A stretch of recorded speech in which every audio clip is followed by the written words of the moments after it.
بسم الله الرحمن الرحيم. يا أيها المزمل قم الليل إلا قليلا نصفه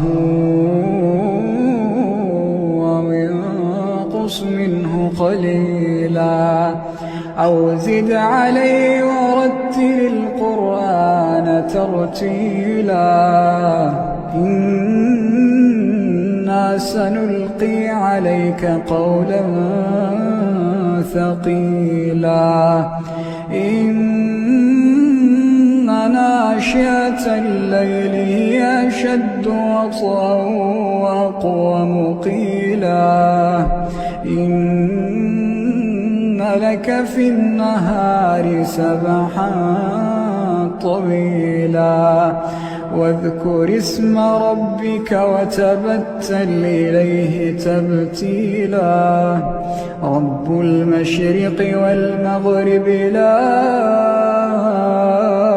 إله